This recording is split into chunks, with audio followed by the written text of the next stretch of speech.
A morte de Judas Iscariotes foi um suicídio cometido depois dele ter ficado cheio de remorsos, mas não arrependimento. Por sua traição a Jesus, ambos, Mateus e Lucas, no livro de Atos, mencionam alguns detalhes da morte de Judas. E a reconciliação dos detalhes entre os dois relatos tem apresentado algumas dificuldades. Mateus diz que Judas morreu enforcado. Aqui está o relato do Evangelho de Mateus. Então Judas, atirando para o santuário as moedas de prata, retirou-se e foi enforcar-se. E os principais dos sacerdotes, tomando as moedas, disseram: não é lícito deitá-las no cofre das ofertas, porque é preço de sangue.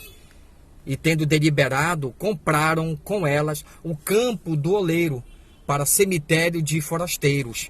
Por isso aquele campo tem sido chamado até o dia de hoje campo de sangue. Mateus 27, 5, 8.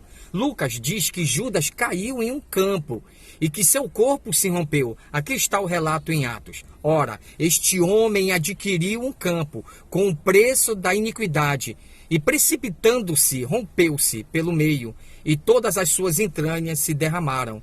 E isto chegou ao conhecimento de todos os habitantes de Jerusalém, de maneira que, em sua própria língua, esse campo era chamado Al-Sedama, isso é, campo de sangue, Atos 1, 18 e 19. Qual relato está correto? Judas morreu enforcado ou morreu ao cair? Ou ambos são verdadeiros? Uma questão relacionada é a seguinte: quem comprou o campo, Judas ou os sacerdotes?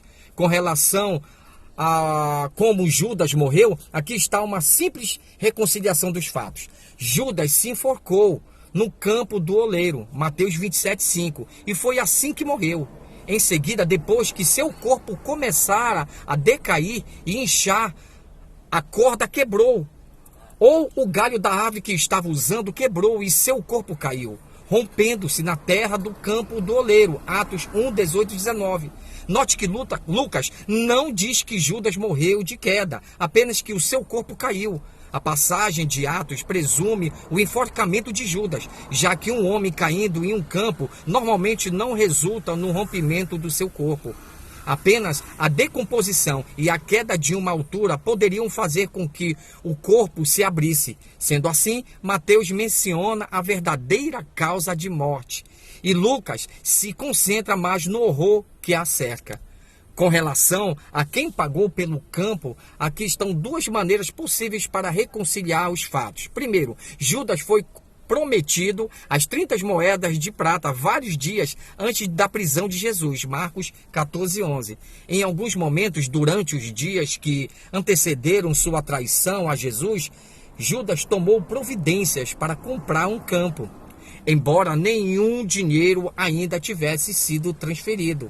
Depois que o ato foi feito, Judas foi pago, mas ele devolveu o dinheiro aos principais dos sacerdotes.